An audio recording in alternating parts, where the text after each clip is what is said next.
I will do this. Is it Bichel, right? Bichel. Bichel. Yeah. I should have said it like an Australian. Rick. And that's the problem here. It's like I've been sending emails to you saying Richard, and your signature says Rick. Yeah, So I'm just going to go with Rick.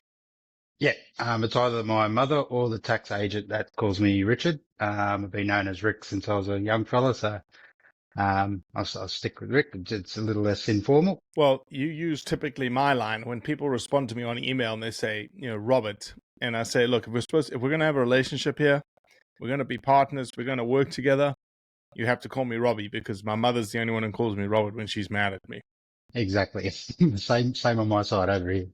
Well, awesome. And look, I promise we are not in this podcast going to talk about who's the better rugby team because we all know the Springboks are better. So there's just no point going there, right? I'm not a massive Union fan. I like watching it. I was over in South Africa earlier this year, and we had a bit of a debate about even the F1 drivers as well. So we'll leave that one for another day. Yeah, 100%. Well, Rick Bichel, welcome to the Blood Origins podcast. I know that we've been trying to sort of get this lined up, especially the topic, for quite some time now. Why don't you go ahead and introduce yourself? My name's Rick Bichel. Currently the Sydney Branch ADA president. I've been hunting for quite some time now. It's something that I don't class as a hobby. It's more of a lifestyle. It envelops pretty much every moment of my life if I'm not thinking about my family or my work. And yeah, it's something that I'm very passionate about. And over the last couple of years, I've focused more on helping others out in the field, educating people on traditional values with hunting and ethical and fair chase, which means a lot to me. And it's sort of getting sort of lost in the noise at the moment in regards to sort of the social media space and the new breed of hunters that are coming through. So yeah. Rick, explain to people that may not understand the Australian sort of landscape, and maybe couch it with your experience and maybe how you came to it. Did your dad teach you how to hunt? Did you come to it yourself? And if you did come to it yourself, like how did that happen in the Australian context? Okay, so with the Australian context, we don't have too many native animals here that we're allowed to hunt. Most of our species are all introduced. The 6 deer species. Can you hunt any native animals? No. You can hunt kangaroos on permit. Okay. They're sort of more of a culling situation. So a farmer apply for a permit to have kangaroos culled on their property. There is areas in Australia like Tasmania where you can hunt wallaby legally, but on the mainland, especially in New South Wales, definitely cannot touch them unless you have a permit, which the farmers apply for, and to control numbers on their property. So it's a silly because it's a great resource. Kangaroos are very high protein source of meat, and there's millions of them, literally millions of them. They're everywhere, and for us not being able to access it, it's a bit silly, but that's something that we've been trying to push for to get it legalized, because it's not going to hurt the populations. It's more of that sort of, it's on the coat of arms, so we can't touch it. Is the general consensus with the general public. But yeah, so I started hunting pretty much with my grandfather, shooting rabbits, as most young Australians did back then. We're only a couple of generations removed from our only protein source was chasing rabbits and that from the land, when times were a bit tough. And then I sort of did a little bit of hunting with my family, and then when I moved to Sydney about 25 years ago, I dived straight back into just pretty much straight spearfishing, and with a lot of the guys in the spearfishing fraternity, a lot of them hunt as well. So become friends with a couple of guys that did a bit of hunting, and then from there it just blossomed, and it's pretty much everything that I do now. I still do a little bit of spearfishing, a little bit of line fishing, but hunting is my main thing that I do on the weekends. And that hunting, when you go and hunt, again, Australian context here, and and maybe you can expand sort of outside of New South Wales. I know New South Wales has some challenges when it comes to public land hunting and hunting in your state parks and whatnot. But explain to those folks that may not have ever hunted Australia or understand Australia. Are you typically hunting private land? Are you hunting public land? What does that look like? Okay, so New South Wales and Victoria are very similar. We have access to public land. New South Wales is a little bit different. You have a booking system. They have a number of state forests. You get onto a registrar.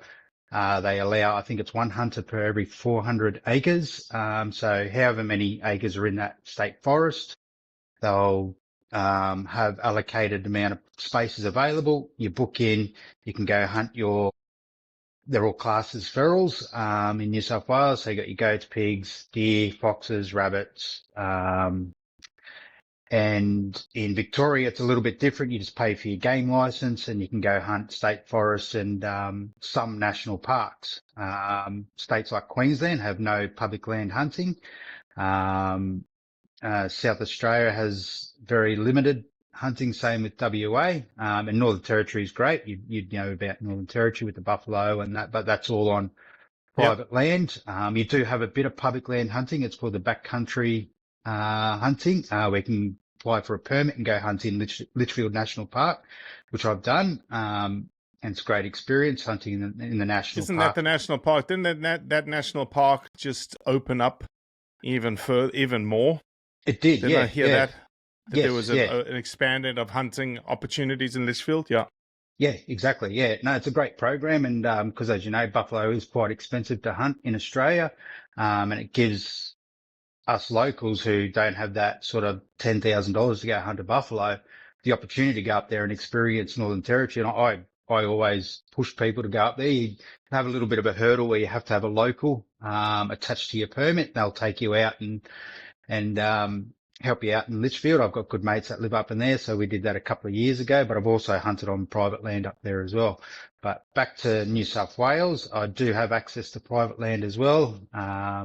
So we do have that mixer between private and public, but the issue is with the private land nowadays, it's very hard to get access to private land. A lot of farmers are very reluctant to let new hunters onto their properties, purely because we've got a bit of a socio problem with poaching, spotlighting, trespassing, and hunters going out there and doing the wrong thing on the property, and the farmers are their insurances don't sort of cover those sort of issues. So they're very reluctant to have new hunters or any hunters at all on their properties, even though the feral numbers are out of control. You know, you would think that it would be almost a little bit of the opposite. Wouldn't a farmer want a reliable hunter or group of hunters on the property to be able to have eyes on the property constantly to stop people poaching, that kind of stuff? You'd think so. I lost a lot of properties a few years ago when the Game Council was disbanded and they stopped all the public land hunting in New South Wales. So everyone that had access to public land didn't have any access to hunt. So they went in, door knocked and got onto private properties, and they just sort of cut fences, shot livestock, shot natives like wombats and stuff like that. So we did ourselves an injustice. And it was hard because I don't know too many of these people that do that style of hunting or do that to a property if I was to take them to it. And even with a lot of the guys in the hunting fraternity, taking people to their private properties, it's hard because you don't know if they're going to backdoor you and go back to the property then on their own or take their mates. It's a really weird sort of environment. You'd think, like you said, like the farmers, they need the help. They need to control the numbers, but they're just very reluctant to have hunters on their property. They're just not they just don't see the value in it, the risk, which makes it hard because there's a lot of great properties out there. Yeah. I've also heard, isn't there an insurance issue as well, Rick, or is that just in Queensland?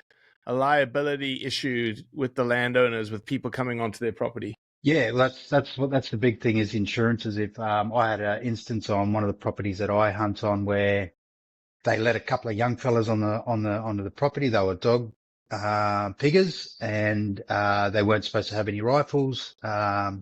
He shot one of his mates in the leg around the campfire while they were drinking.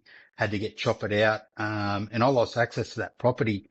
purely for the fact that the farmer said, mate, I just can't, he goes, I trust you, but I just don't trust the whole people having firearms on my property. So he had to stop hunting on his property for a couple of years until the numbers started growing out of control. And I got a phone call 2 years later asking if I was still doing a bit of hunting, and he needed to control some foxes and pigs on his property. So that's, we're doing ourselves an injustice, by not following guidelines from the farmers, not following the rules, and just going out there and doing whatever we want on their property. I'm not saying I, I put myself in the position where I'm very trustworthy. I ask all the questions before I get the access, to ensure that I'm doing the right thing by the landowner. Yeah, what you're painting here is the narrative and perception of, dare I say, the bad apples in hunting writ large. But Australia has a specific bad apple, which is, the wife beater on the back of the ute,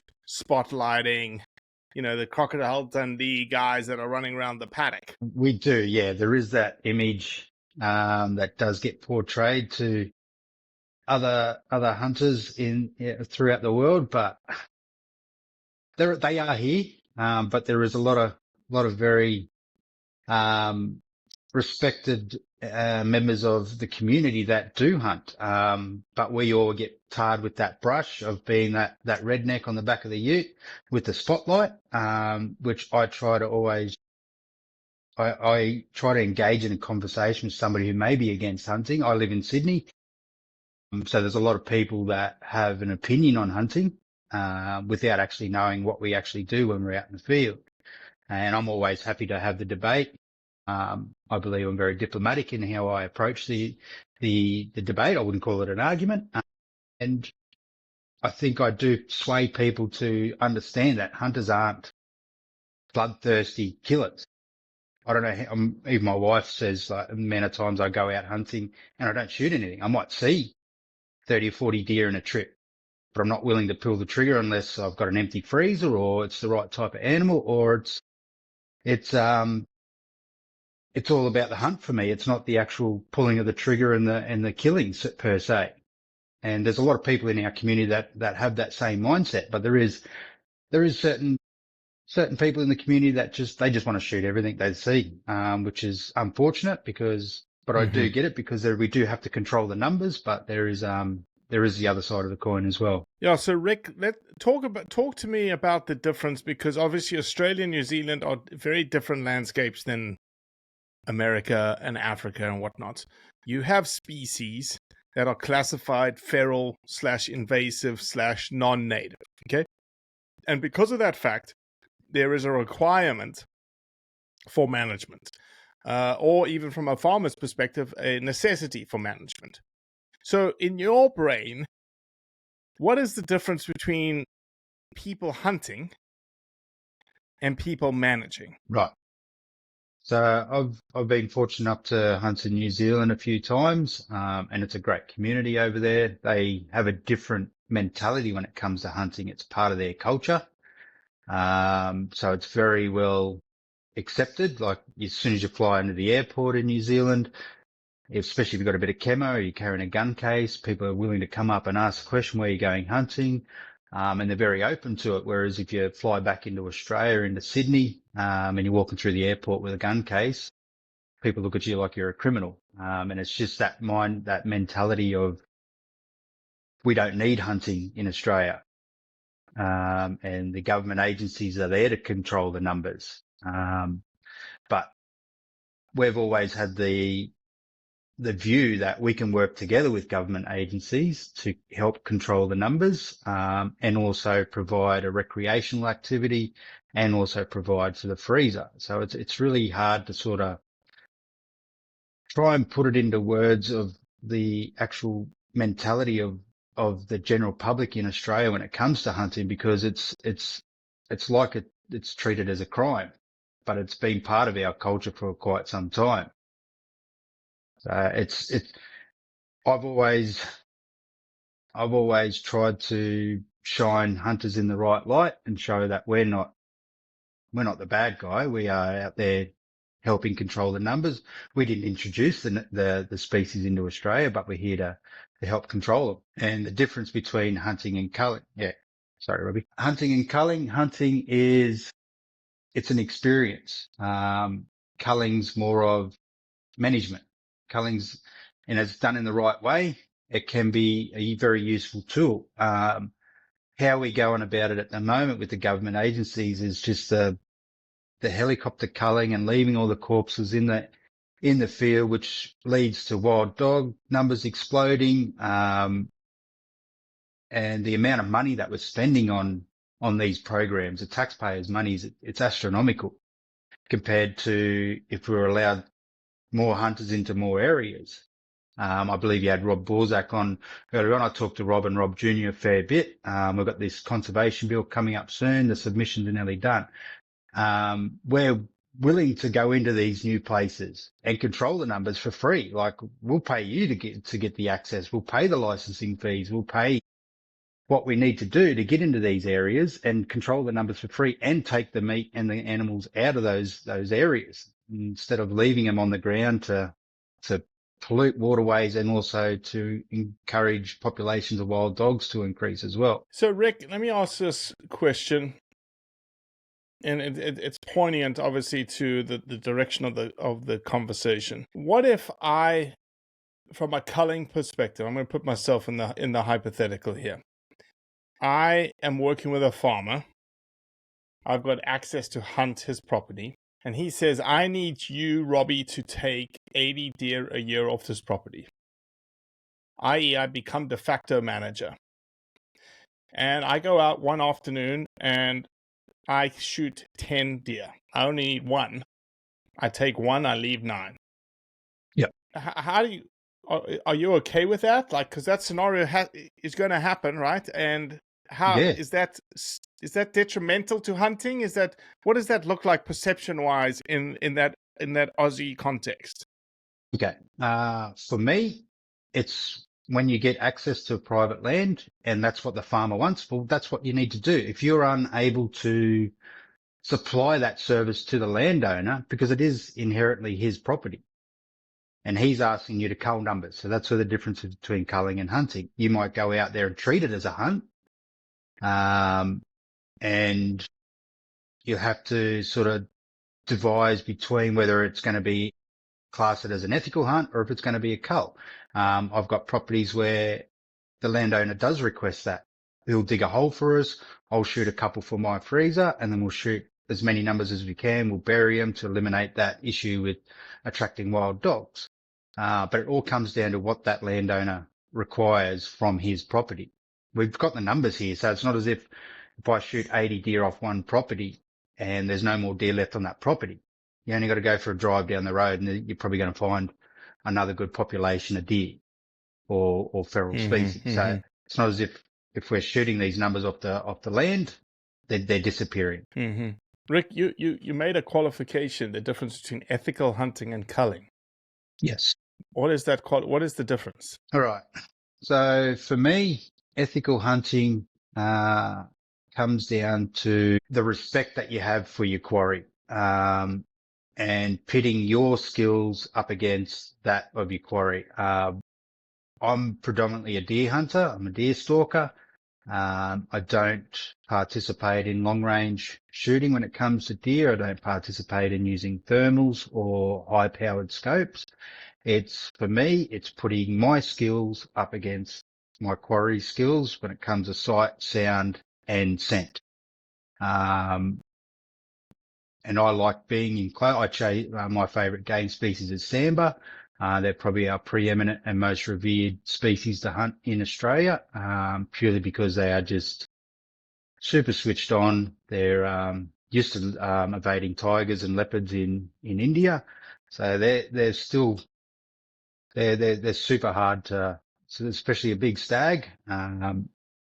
So that's the difference between ethical hunting, fair chase, and culling is how much effort. Like, you can go out with a thermal, you can go out with a spotlight, and you can cull numbers because of a nighttime. The deer are a lot easier to approach, a lot easier to pick up with a thermal or a spotlight, and you're culling the numbers, and that's a management point of view. Whereas if you're going for a hunt, if you're going for a deer stalk, you must for me, you must have that ethical approach, to have that respect for the animal, because it's not all about the shooting. It's not all about pulling that trigger. It's about the whole approach. It's about the early mornings. It's the big drives to the properties. It's about putting your skill set up against them with the thermals, with the wind, with their ability to be able to pick your movements up from a couple of 100 meters away.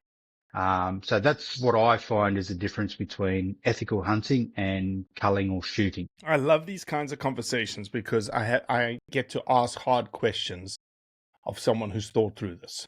Okay. And none of these hard questions mean I'm against you. It just means I'm interested in understanding how you got to the position you're in, because I answer these questions all day long too. Okay. I So love let me ask answering the this question. question. Yeah. So let me ask this. I want to dive into, because when we talk about ethical hunting and we talk about all these different things and the technologies that come with hunting, okay, more often than not, somebody will frame it like this. They'll say, it's a matter of someone's opinion on whether it's ethical or not. Okay? It's not actually ethics. It's just somebody's opinion on whether it's ethical or not. So you have said, and I'm gonna ask you a couple of questions here. And I'll start with long range hunting. Yes. You said long range hunting is not something that you would consider ethical hunting in your frame of reference, right? Yes. For deer stalking. When it comes to other species in other countries, it's a different application. Like if you go to New Zealand and you're hunting tahr and chamois, I've hunted both. I was fortunate enough to shoot my first 12-inch tahr at 80 meters, but we picked them up at 700 meters. I didn't want to pull the trigger from that distance. I had an opportunity to be able to get in a lot closer, and by accident, we bumped them, they pushed around and they ended up coming up underneath us, and I shot my tahr at 80 meters. I did miss a shot the day before at about 300 meters, which is about on the edge of my limit of long range, because the animal can still pick up your movements. Tahr got great eyesight, same as chamois. So for tahr, you were, in your brain, you were comfortable being an ethical hunter for tahr, shooting it at 300. But for deer stalking, you aren't, because as I'm feeling from you, it's more about the experience to getting close for deer stalking versus doing a 300 meter shot. Exactly. But in saying that, I know Samba have got great eyesight. I've been in New Zealand with the wapiti and I got picked up. We spotted a wapiti up on top of the range at 800 meters. We were moving around down on the flats and he was watching us. So the deer can actually see it from 800 meters, or they can pick up the movement. With deer stalking, I enjoy the chase. I enjoy getting in nice and close and giving that animal a fair opportunity to evade my skill set, whether it's sight, scent or smell. And that's where I like to tell people, like, it's so if not I about... came, let me ask this. If I came to New South Wales and I wanted to hunt a fallow deer, and I did all the legal things and I got a rifle, and I went into a valley, I could hear them croaking, and forget that they're even in the raw. I'm walking, on a ridge or on the side of a valley. I can see a deer on the other 300 meters, very comfortable distance for me to shoot. I decide to set up and shoot that animal at 300. Would I, and here's a very hard question, would I not be an ethical hunter in your eyes? To put it in, I think for where your background, where you're coming from, and that's how you guys hunt. Like, I guide as well. So I've got a father and son coming up this weekend where I'll be guiding on fallow, and some pigs and goats, and they're very new to hunting. But I give them the option. I said, I'm not here to judge the way that you want to hunt. But for me, if you want to, I usually do a bit of a presentation on ethical hunting and fair chase before we go out and do the hunt. They've got some really nice rifles with some big scopes on it. If that's how they want to hunt, they want to hunt out of the buggy and shoot the deer from that position, because this property that I'm taking him to, it's a property where we do culling as well. It's how you want to what you want to take away from the hunt, and whether or not you want to shoot the biggest trophy on the property, or you just want to. I don't class the trophy as the animal. I class the trophy as the hunt. So the effort you've put in combined with the animal that you've taken, that gives you your trophy, not just the animal on the wall. And I tell that to the client. If you guys want to shoot it at 400 meters, no worries. I'll put you in a position where you can shoot it at 400 meters. How you class it as a trophy, that's up to you. I will always push the narrative that for me, for ethical hunting, for my own personal morals, that's not a shot for me. But I'm not here to judge. I'm here to promote the ethical side of hunting. Rick, I do give you them the think option. that do you think that though your ethics, and I say it the way that I just said it because I think it's the wrong word that we're using here, okay? And I'll tell you why. And your sort of thought process around deer stalking has matured over the years. Would you say that your thought process, the way that you view the experience of hunting today, is totally different than it was when you were 20? 100%. So, and this is what I try to tell a lot of the new hunters that are coming through as well. Social media is a big issue because it's all about instant gratification. The new hunters coming in, they see everyone else on social media posting up their big stags and their big bucks. I need to get a big buck. I need to get a big stag. They'll go out and they'll try these ethical methods of going out and hunting and putting on the stalk and getting in nice and close, keep coming up empty handed, keep bumping deer, keep making mistakes. I need to get a big stag up on social media. So what do? Do I go out and buy a thermal? Do I go out at night and go spotlighting? Or do I pick up a big long range rifle and shoot it at 800 meters? I've always had the thought process that I was taught the right thing when I was younger, and I've hung around some of the people that had that view that it's all about the hunt, not just all about getting that animal on the wall or on social media. So I can see why the new generation have that mindset. And I can see how easy it is to go into a firearm shop and spend the dollars on a thermal. They're so much more readily available and a lot more cheaper than what they were 10 years ago. But I do see that side of the argument. But and that's why when I said I'll take these hunters out, they're paying the money. It's what they perceive as being ethical and what they're comfortable with, as opposed to my beliefs and what I'm comfortable with. Well, and I think there's this thing that we always have to grapple with. Okay, so for instance, let's use this example of your weekend and these people coming to hunt with you, right? You want them to enjoy it. You want them to enjoy the hunt. You want them to become hunters. You want them to experience everything that you experience, right? And if they were thrown into the Rick Bichel method thought process of this is what hunting is to me right now, they would be in that realm of social media, which is I can't hunt. Like, I can't do this. I'm not getting anything. I'm getting frustrated. I'm not actually enjoying this anymore. Yeah. And they may drop out, or they may do everything that you just decided everything that you just outlined, which is phenomenal, right? Because it's all true in that we want people to hunt, like these new guys coming to you. We want them to enjoy it. Yeah. And there is nothing wrong. And I'm going to say it very plain and simple. There is nothing wrong with someone with a high-powered gun shooting a deer at 400 meters. And you've said the same thing. But once they've done it, once, twice, 3 times, then the opportunity is for Rick Bichel to say, hey, let's see if we can get a little closer.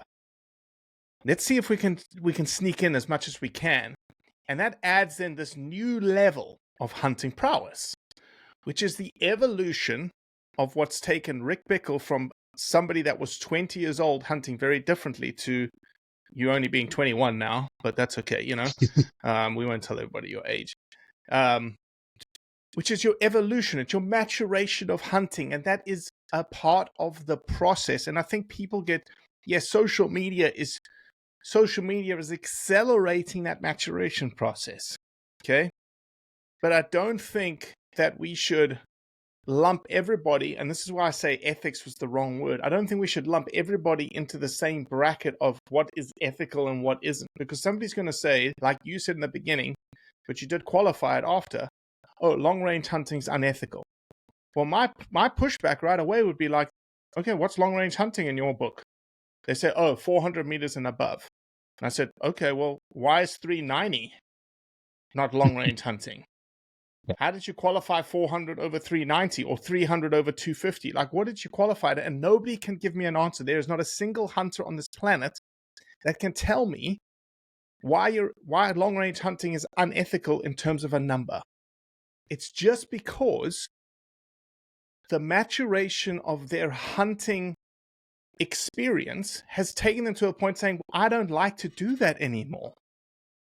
And just because you don't like to do it anymore doesn't mean somebody else can't do it.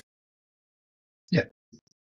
Follow on from that, I believe as long as you're truthful about how you've hunted that animal and you haven't fabricated a big story behind it, you might have picked it up in thermals and shot it at 700 meters, but don't post it on social media and tell me you've spent 6 hours stalking and crawling through wet grass to go shoot it at 25 meters. As long as you're truthful with the story behind it, we're in Australia where we need to control the numbers. Ego, right? That's just ego. It is. And in Australia, we have and a big that happens all over the world, unfortunately. Yeah. So, you know, let me ask this. What would you do? Like, I think you've already posed the perfect example, which is these people coming out to are sort of brand new hunters. What do you think is the solution here?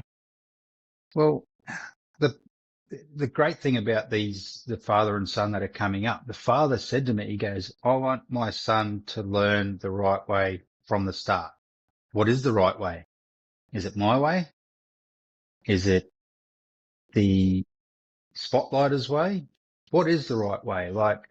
But this is why I do my little presentation on the Friday night before we go out in the field on the Saturday, is I give them an overview of what I feel is the right way when it comes to deer, when it comes to fair chase. Whether or not you want to take that on board, that's up to you.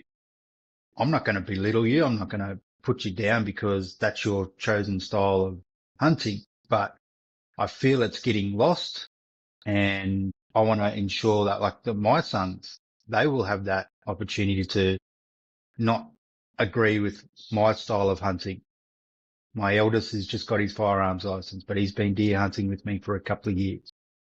I've tried to show him it's not all about pulling the trigger. It's not all about killing the animal. In some instances it is. If I go to a property and the farmer says, I need these deer or these pigs or these foxes culled, get rid of them. If I don't, there's going to be another bloke behind me that's going to come along.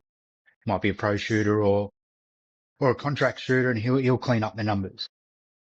But it's all about what you take away when you walk up onto that animal and you spend that little bit of time. That's for me, that's one of my favorite parts of the hunt, is that little bit of time alone with your fallen quarry, and you give the respect to the animal that it deserves. If you're out there hunting, not culling or number management. So for me, it's the respect that you got to give the animal that you're chasing. And for deer, for me, in Australia, they deserve the utmost respect because they're an amazing critter, especially the sambar. So let me ask this question because maybe I didn't quite understand it. Obviously, there are rules and regulations, I assume, set by state governments Yes. on weapons that can be used to hunt, right? Yes. So are thermals and spotlights legal? Spotlights, no.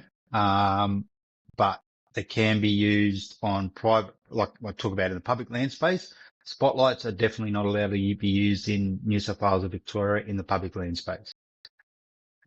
On private land, you're allowed to use a spotlight if you're out there controlling numbers. Thermals, we've had a bit of a change recently where you're allowed to use a handheld thermal in the public land space to detect a wounded animal. Now, this was a little bit of a point of conjecture because it gives the hunter in the public land space the opportunity to have that thermal in their pocket. If they're out walking before first light, are they tempted to use that thermal in the wrong frame of the use that was recommended? I don't even own a thermal, but I knew if I'm putting myself in the position of a new hunter who's been to the same state forest 10 times and hasn't shot a deer. He's gone out, bought his handheld thermal on the proviso that it's going to be used to detect a wounded animal after he pulls the trigger. He's walking into a spot. He hears a bit of noise. Is he tempted to pull that thermal out of his pocket and use it as a piece of unfair advantage over that deer? That's where it's a grey area. I don't agree with the new laws being able to have a thermal in a public land space. They have their place in private lands and numbers management, but I don't believe they should be in the pocket of a deer stalker in the public land space. So yeah, no, it makes sense, right? It makes sense. You're going to have people that go out hunting and, I think I've seen it I can't remember where I came across somebody using a thermal. I think it was in Europe. Just cruising through the forest and throwing up a thermal and seeing what's out there. And, it definitely takes away from the whole idea that, you're searching for chasing, being stealthy, the surprise of coming up on an animal, that kind of stuff. exactly right. It sort of takes away that element of putting your skill set up against the animals, because it's like, but on the flip side, thermals aren't 100% guarantee that you're going to be able to find an animal. Plants like lantana, they block thermals really well. I know of an instance with a mate. He does a bit of contract killing down on the south coast. He had a call from a farmer saying that he had an injured sambar on his property. Had been shot by a local with a 223 and it didn't kill it. So he was asked to go in and find this animal. He took his GSP with him, his dog, his gun dog. He couldn't find it with the thermals, but his dog wouldn't leave this thicket of lantana. He kept running the thermal over it. Could not see anything in there. The dog did not want to leave that thicket. So he decided to pick up a rock, threw the rock into the bunch of lantana. It's made the sambar jump up, and it was a good stag, a 27-inch stag. And he was able to put it out of its, to put it on the ground and put it out of its misery. But if it wasn't for the dog, he wouldn't have known it was in there. But he did have a thermal, high quality thermal. So they're not the be all end all of being able to detect movement in the public land space or in the hunting space.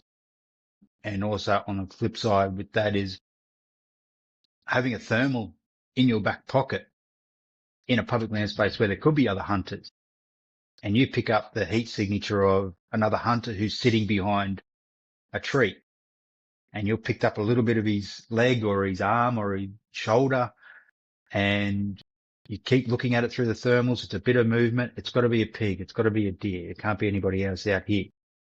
Mm-hmm. And you're not identifying the because it's dark or it's low light, you're not identifying that target correctly. You might pull the trigger.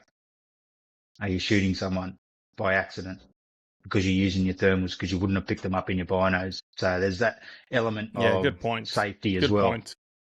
Mm. Yeah, So very good point. Very good point. So how do you mitigate it though? Like let's think through. I'm sure you've thought through it. Like what's the solution here in terms of like I think, one of the biggest things I heard you say is obviously guys feeling it's almost the pressure, right? It's the pressure of social media that you need yes, to get a big stag on the ground straight away, and you need to do whatever it takes. Well, you're not being communicated that you're feeling the pressure yourself to do whatever it takes to achieve this level that social media is putting out there, whether it's a thermal, whether it's shooting it at 700 meters, as you say, and claiming you shot it with a bow, whatever it yeah, is. So what's the solution here, Rick? it's hard. I don't think there's a one-stop solution to the issue. It comes down to education. It comes down to, do we put certain state forests that are allowed to use thermals? Are you allowed to go into a state forest and use a spotlight in certain areas where they'll block out all other hunters? I don't know what the method is to the madness. It does come down to education, I think. And it's just getting lost. There's not too many organizations that are pushing for it to become like that's how it should be hunted. But that, like you said before, what is actual ethical hunting? It's what I class as ethical hunting is different to what the bloke down the road classes it as. I don't have the answer to that question, Robbie, but I'm just going to keep doing what I'm doing and trying to not so much push my rhetorical, but educate people to have the similar mindset to what I have. And that's the great Yeah, thing and I about. think that's the key. I think that's the key. I think the key is for people to put, and I see it all the time. I live in that social media space, literally, dare I say, 24/7. I sleep very little sometimes, and when America's awake, when America's asleep, Australia's awake. Right? So, I see it all the time, and I follow a bunch of people in Australia that are doing great things. They're showing amazing dishes that come from venison, right? The meat element of it. I follow guys that fucking hunt hard in Australia, and they don't just show the kill; they show how bloody hard they're working to It is. get to that animal. And I think it's just in my opinion, it's a peer pressure scenario, right? And I've seen it as we've grown, now the Origins Foundation, as we've grown our social media presence, and I'll use just one Congratulations. example. We don't obviously show hunting. Thank you. We don't just show hunting. We show, and we don't show kill shots or anything like that. But my example would be like how I interact with people online, the way that I comment, the way that we dispel myths and talk about truth and whatnot. And it's very gentlemanly, and it's very, you can slap my cheek and I'm going to turn the other cheek and you can slap that cheek too kind of scenario. And that demeanor, that character of how we respond and how we look and how we feel online I'm starting to see it all over. And it's really a peer pressure system that like, oh, that seems to work for him. Maybe Yep. I should respond a little bit more gently and a little bit more kindly, and then just send them over to him once I get frustrated. Well, in that realm of social media, you've got the guys who are quite prevalent that are pushing out the YouTube videos and all that. They have the pressure of having to continue with the high levels of content. And I know for a fact I can go out maybe 3 or 4 trips and not shoot a deer, or might be 6 months before I shoot a deer, but I've been seeing them. To be able to get that level of content, to keep pushing it out to social media realms, there's that pressure as well on those guys who have had a lot of success. They've got some good followers, and then they might hit a bit of a dry patch. Are they going to go do something outside of the realms of their normal ethical sides of hunting to get that content? Because it seems like there's a lot of people out there posting YouTube and whatnot. And, are they going above their normal levels of fair chase to gain to continue that following, to keep that content up? It's a question you've got to ask as well, because we have a certain number of high profile hunters in Australia that are very prevalent on social media, and they're always putting out content, and some of it you can see is a little bit dubious. Some of it is great content. So you got to have a look at that side of the argument as well. No, look, totally right. It's again, but it's I think it's a peer pressure scenario that we live in a society today that somebody can make a living off of hunting. Now we can set up a whole other podcast about whether or not that's ethical. Okay, but you have a bunch of commercial businesses in the hunting space that sell a bunch of hunting gear. And for them to be able to do that, you need a market that you hunt, and you have to market that your equipment kills things in our hunting space. So there is a niche being created by the industry that is creating these, these guys that hunt for a living. It's, it's part of it. We're not getting rid of it. And all we can hope is that they do it in the right way, that they don't cross boundaries. But we know that there are celebrities, it's happened in the States many, many times, that these big guys that have TV shows, and they get, they've got a big federal investigation that closed on them and sent them to jail. Yes. Yeah. So, because they've got to maintain that content. They've got to maintain that following.